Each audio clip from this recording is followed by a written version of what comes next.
keeps up. Don't you give up now. You wanted this fight, so fight!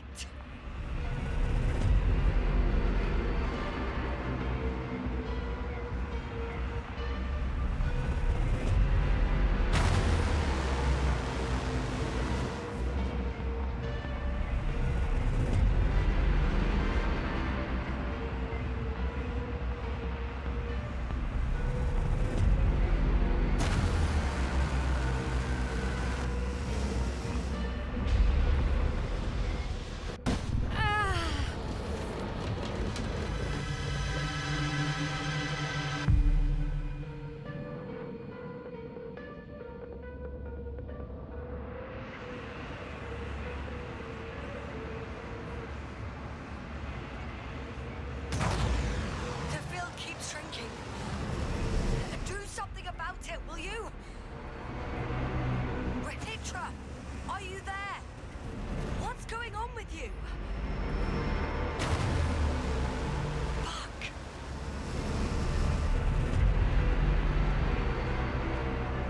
You've got to be kidding. Stay in touch, yeah? Good one. You could warn me before you bugger off someplace.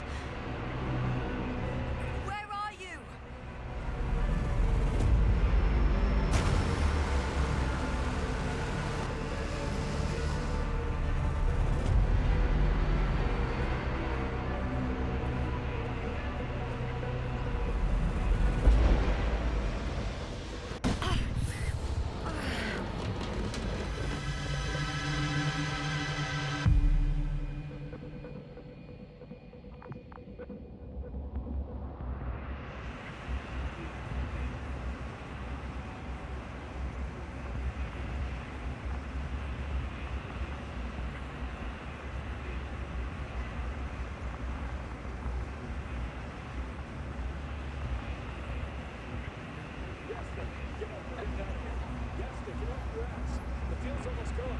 Where the hell have you been? We can't stay here anymore. It's too exposed. We have to run. But where? Isn't it obvious? Condor. You don't actually expect anyone on the ship to have survived, do you? I'm not that naive. I need the Condor itself. In order to... Have the entire arsenal of our flagship at our disposal. We might be losing now, but it doesn't mean we can give up. We'll send the Cyclops out to fight. Cyclops? That's a code name for... It's more of a moniker for an 80-ton machine with firepower exceeding all antimates combined. We usually use it in conditions of high radiation contamination, enormous pressures and temperatures.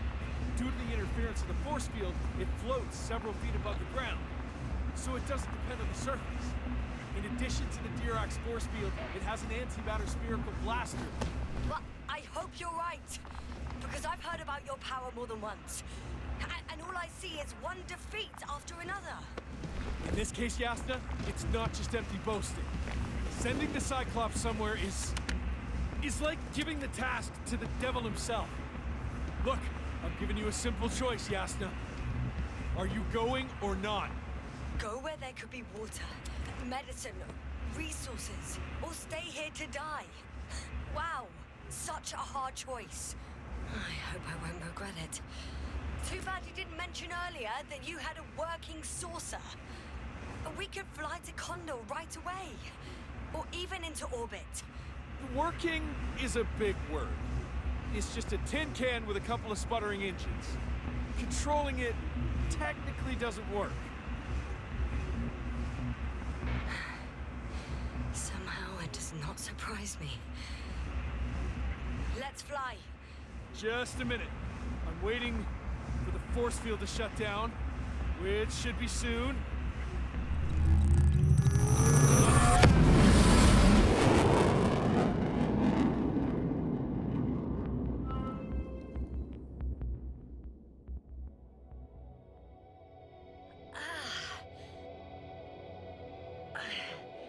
Hold on, was it?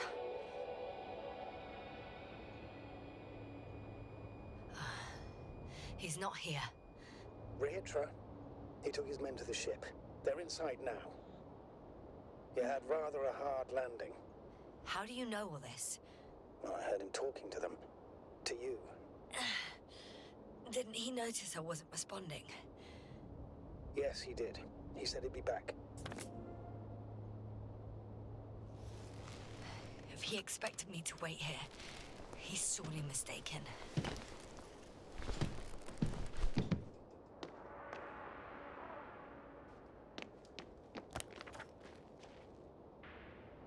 It's to be expected that we'll lose communications as soon as you enter the cargo bay. Sure thing. So many tons of steel. Wow. It's impressive. The Condor? Yes. They look majestic in the pictures. In real life, too. I think I know where Rehitra is. Indeed. We'll have to establish a connection using one of the devices on the ship. I'm sure you'll find one in the command bridge.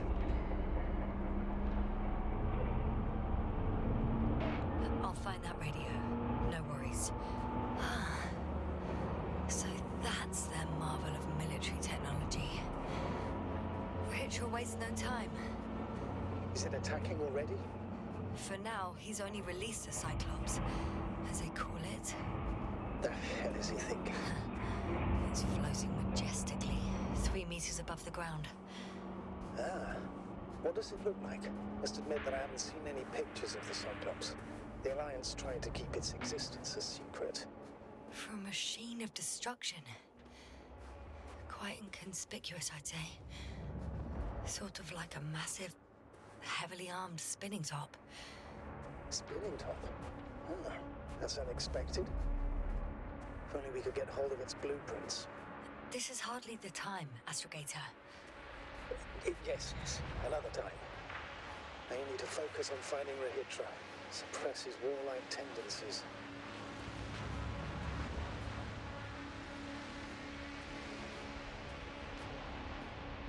There's one more thing, Yasna. This is important. I'll be able to confirm it in a while, but so far everything indicates... What is it, Astrogator? Headquarters were right about the Invincible. It's actually flying here. If I'm reading the message correctly, they'll be here in a few days. They're looking for the missing Condor. And they have no idea of the danger. In other words, it solves the mystery of why they're coming here. They're on a rescue mission. And we were treating them like enemies.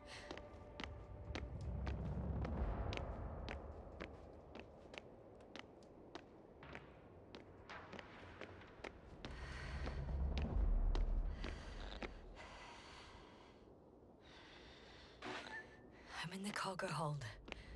Understood. Overhead.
After all. In vain. The elevator won't start without a card.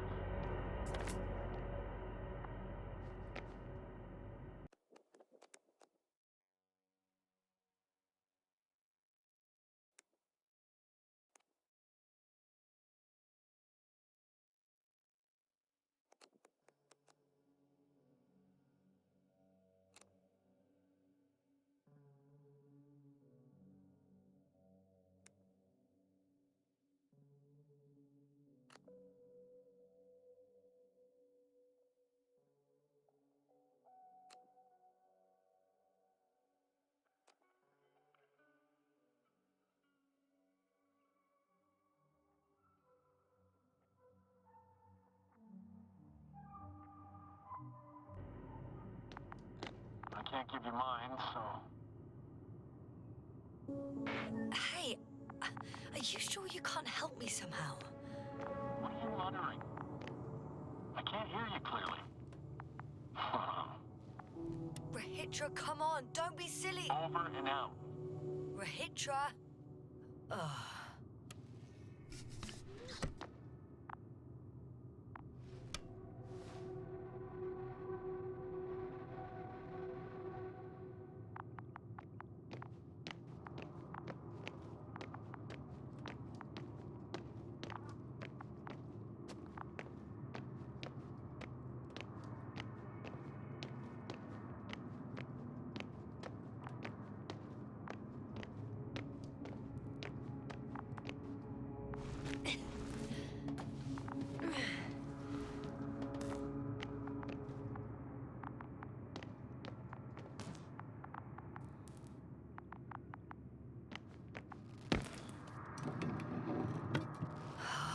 It's a one-way trip.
Whether you like it or not, I'm coming to you, Rahitra.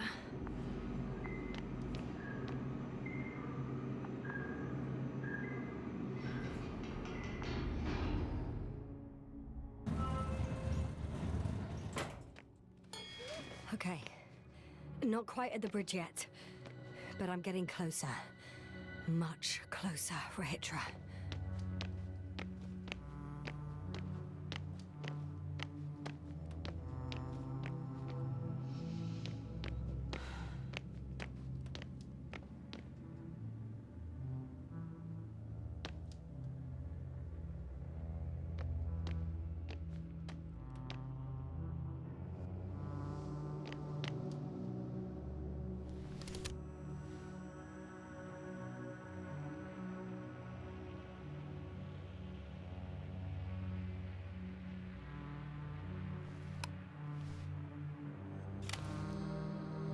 Oh, bollocks.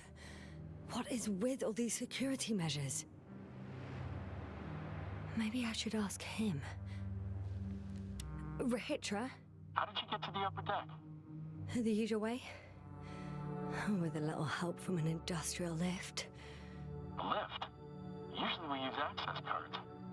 I have a card, but now... It doesn't work? Not everyone had access to the bridge. Next time, rob someone of higher rank. Over and out. What an asshole.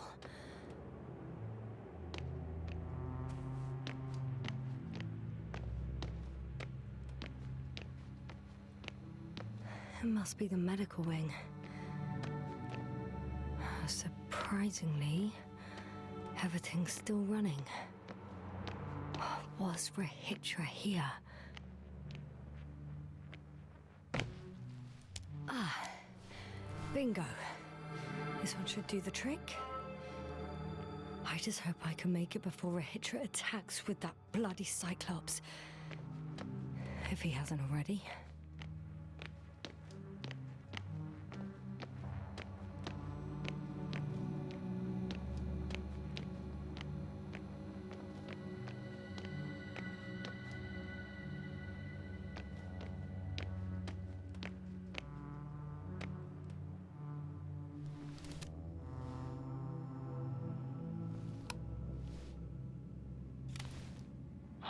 Made it.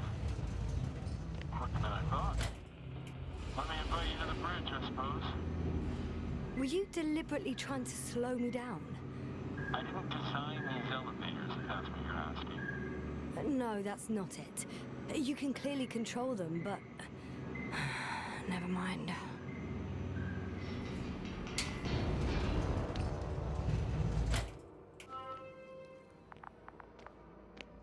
Dirac field. Ready to activate. Spherical thrower. Anti-proton. Regis! Here.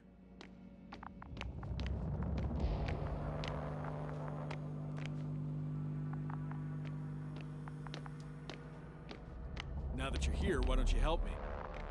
With what? With the probes. They're over the battlefield. I do have visuals from the Cyclops here, but I can't do everything on my own. Oh, wait. Activity's increasing. They're coming. Are you helping or not? Come on, Yasna. It's about to start.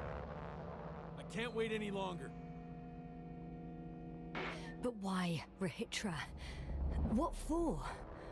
I'm aware that I may lose communications. The Cyclops won't stop fighting, but I'll lose visuals. You understand? That's not what I asked. Yasna, make a decision. Here and now. Come on. How's it gonna be? All right. Have it your way. Let's destroy them. Now we're talking. Okay, I'm ready.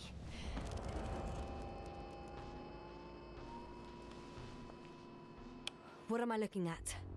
It'll be... number 5, a long-range one. It sees the entire perimeter. Better switch to a closer one. There's the Cyclops. Great.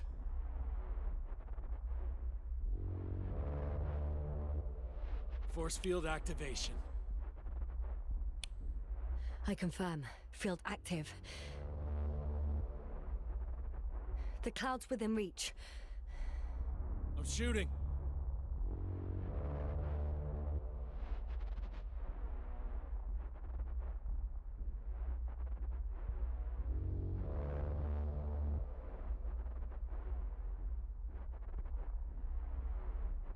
The close range is dead. No wonder. It's boiling over there. The field is shrinking. Calm down, Yasna. It will hold.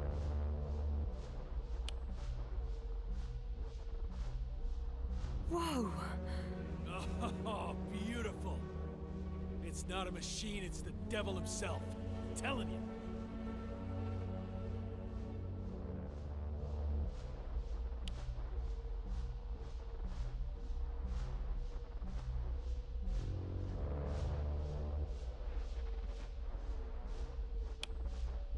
Shit! I'm losing connection. Do you see anything? They're creating a tight formation. A cyclone. Fucking shit!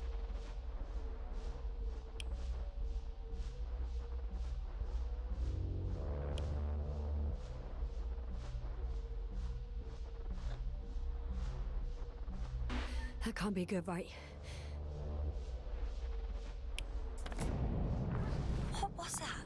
You tell me. Can't you see anything? Probes, Yasna. What do they show? The mid-range is dead. How about the long range? The long range works. The cloud has stopped attacking. The Cyclops is... Huh? What is it doing? What did you see? Yasna! The cloud won. What? You said...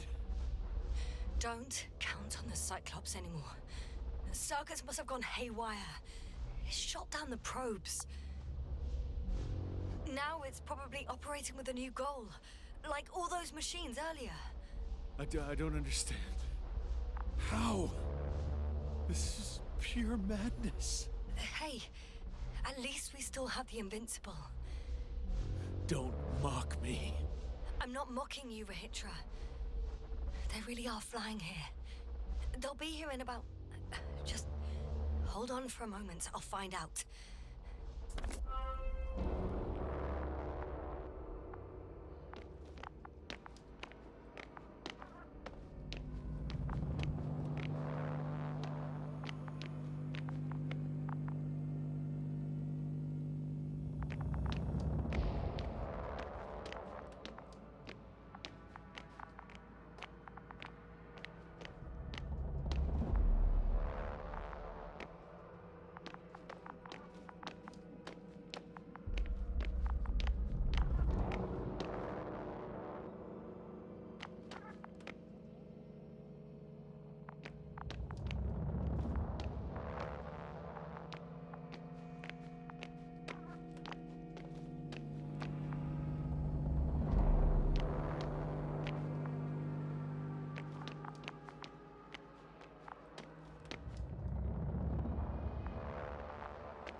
Are you there? This is the commander of the IC Dragonfly unit, Astrogator Novik. Astrogator, this is Yasna. I managed to get to the Condor's bridge. Rahitra and I led the attack on the cloud, but the Cyclops... Failed? Worse. The Cyclops got out of control, knocked down the probes. I had a feeling it would end like this. Do you know what Rahitra is planning now? I have no idea. Well, then I need to talk to him. You, sir? Yes. Can you switch me somehow?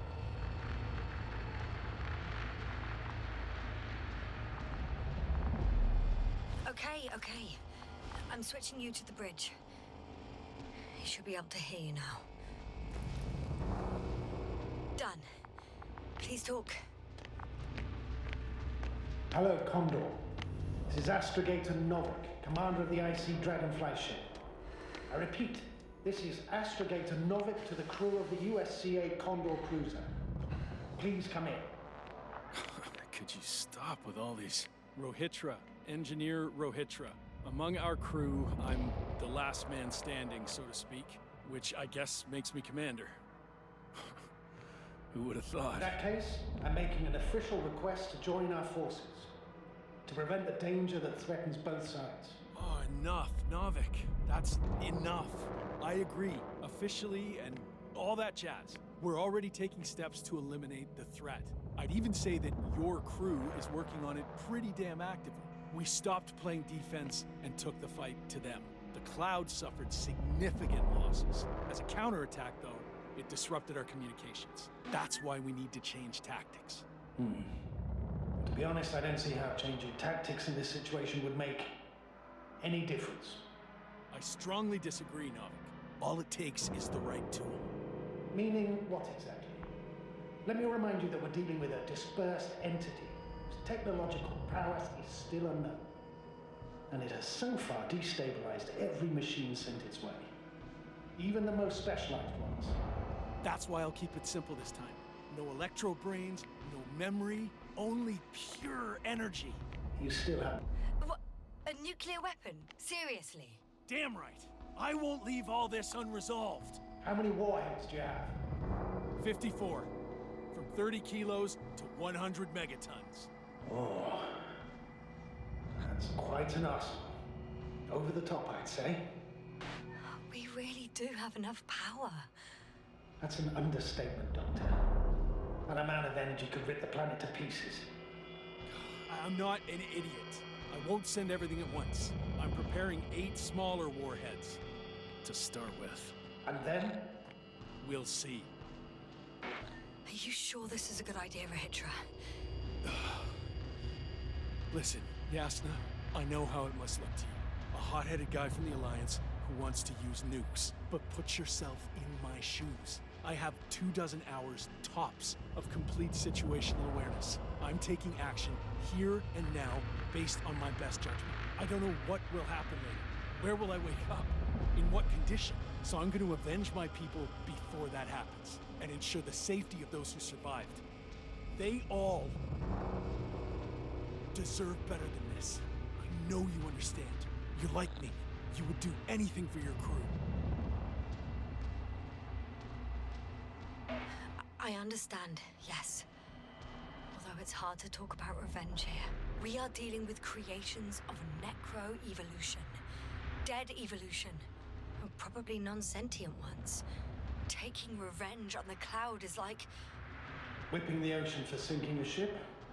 Exactly. Like Xerxes. That's why I would consider this problem in the category of neutralization. Not vengeance. After all, nothing guarantees the flies will stay on Regis III if they continue to evolve. Wait a minute, Doctor. Even if they were to master space navigation, wouldn't it take hundreds of thousands of years? Millions of years, even, considering the evolutionary timeline. However, they could threaten humanity much sooner by sheer chance. Not a chance I'm willing to take. It's not over yet. If we factor in sheer chance, we might as well get killed by a meteor. No, Novik. It's not a meteor or an ocean or a storm. They don't hunt or degrade or cripple you mentally. You, Rahitra, are still reasoning as though we were standing face to face with a thinking opponent. What if these beings are not our enemy at all? Oh, good one. Are you forgetting how many of us they've already killed? I will never forget, Rahitra. Still, I can't help feeling that they operate without any strategic plan. They attack from one incident to another. They're non-sentient, as the doctor put it. So what, they're stupid? And that's why they can't be hostile? It's absolute nonsense. Well, it could be. Yasna, what do you think? They're not stupid or hostile, but rather programmed to react.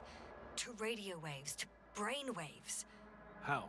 They're breaking down communications to thwart the exchange of information. So... they see no difference between a man and a machine?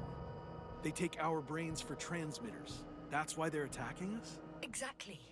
Wait, what species are you talking about? Dr. Yasna found various traces of conflict, lasting for hundreds of thousands of generations. Oh, they certainly competed with the local fauna. We've seen fish that evolved to sense electromagnetic fields.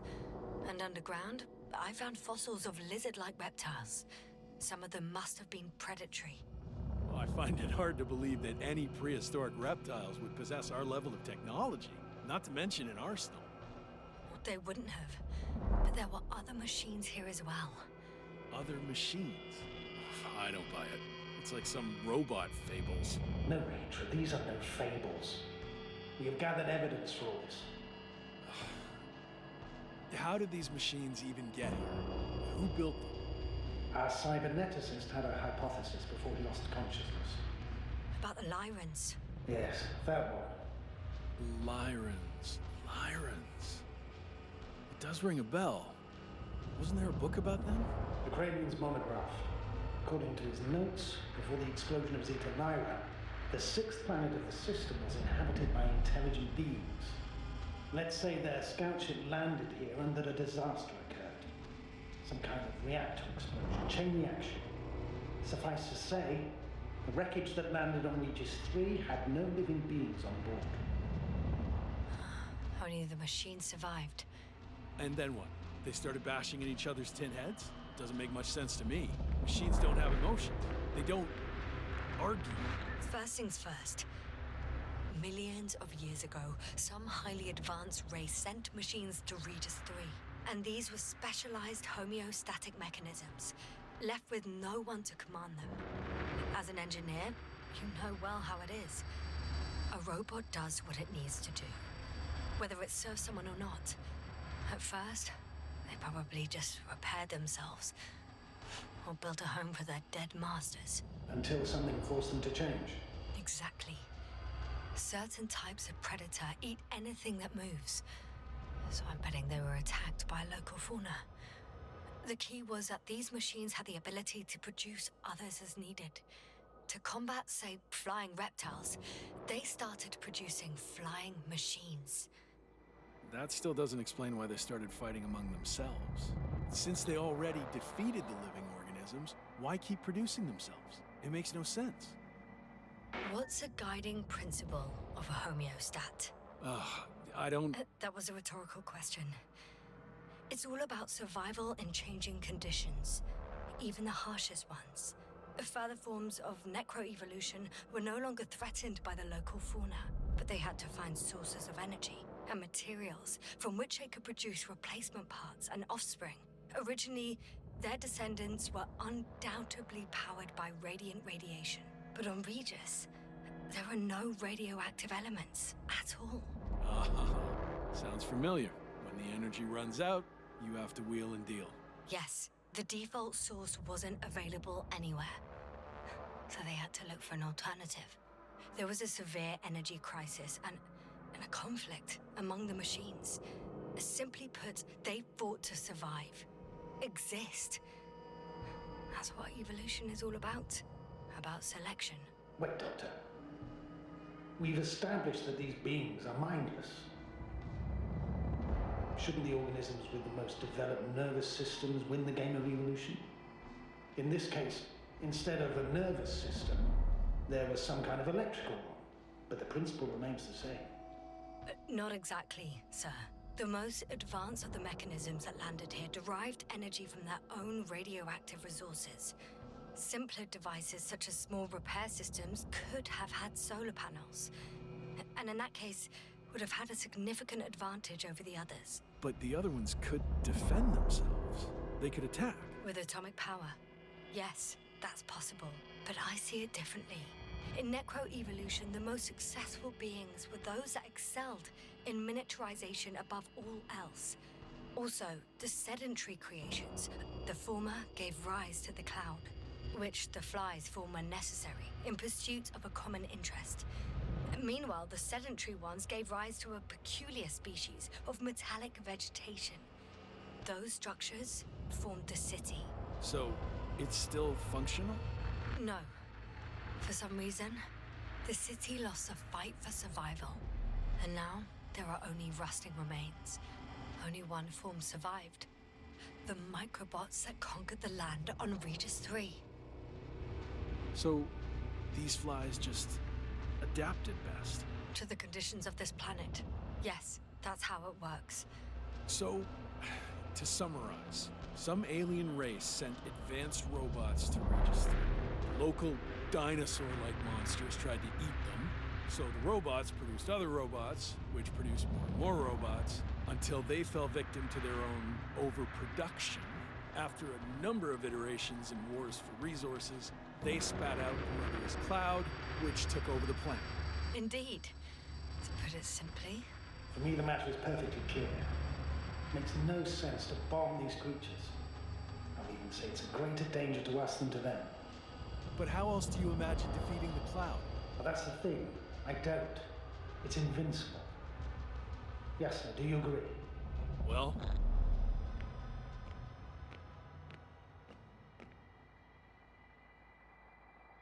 If this is gonna work, the attack must be all out. What are you saying, Doctor? After a sufficiently powerful explosion, the ocean waters will begin to vaporize. Cloud cover will increase. The albedo will rise. And the resident symbionts won't be able to provide the minimum energy needed for reproduction. So yes, we can destroy the cloud, ha! I knew it! along with ourselves. Oh. You don't think we can defeat them and survive? Technically, we'd have to wipe out the entire planet. That's not our goal here, is it? No, it's not. So, you think there's no point trying with smaller charges? We would risk our lives for nothing. So yeah, I am against bombing. We won't help anyone this way. But what else could we do, if not attack? The Invincible is near. We can wait for its arrival. Huh, right. That is one solution. Somehow I had a feeling I would never leave this place. You don't have a lander? We had two. But the cloud destroyed both. Huh. Done. Warheads are armed. One more press of a button, and there'll be no turning back.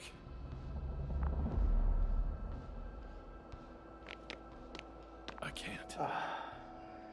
That was close. I'm suspending all actions leading to conflict. But what should I do now? We no longer have any landers. So I hate to say it, but I can't help you. I'd prefer to fly away from here. Go back home. I'm sorry, Yasna. If only I could switch places with you. I know.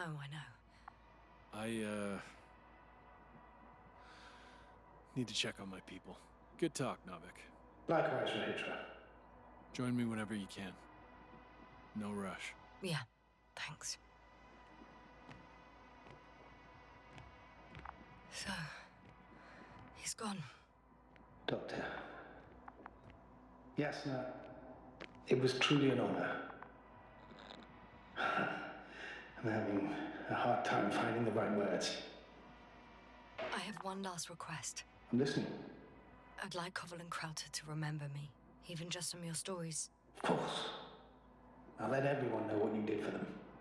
No, I don't care about gratitude. I just want them to know who I was. I am. All right. I will try to do justice in capturing your extraordinary character. Although I must admit, it's not an easy assignment. As always. I'm not making anything easier for you, Novik. As always, Yasna. Have a safe journey. Thank you, and take care. Over and out.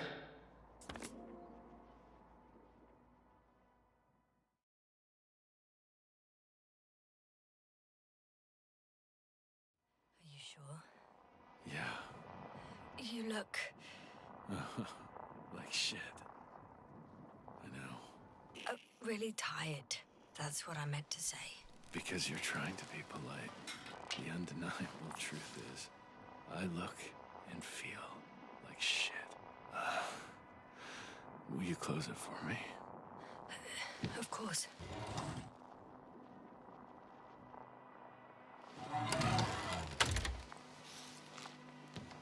Support and stimulants will help you. I won't sleep. I can't. You know that.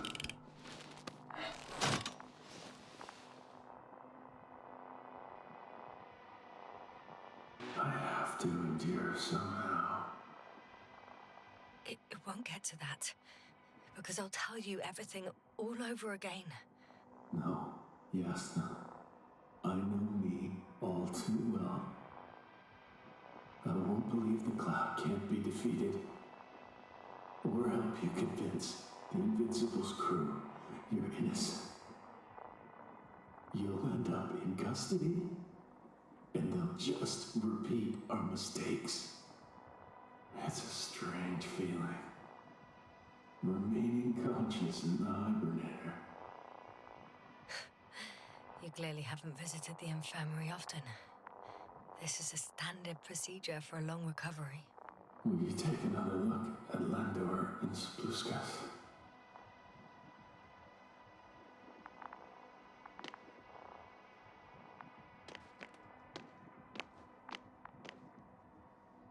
I'm doing it now.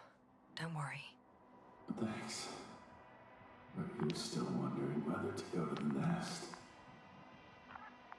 This is probably your last chance. If you want to make it before the Invincible arrives, it would be good to have you here. When they come, the journey there and back will take you about 12 hours.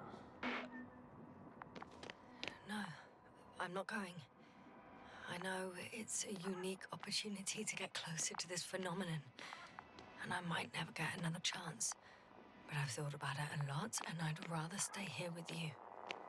Now rest. You should save your strength for their arrival.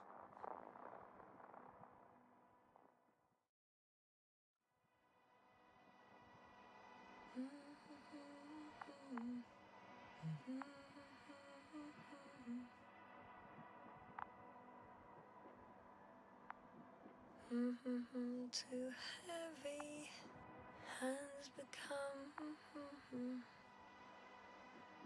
Down you go, oh bright sun. Night is not that scary.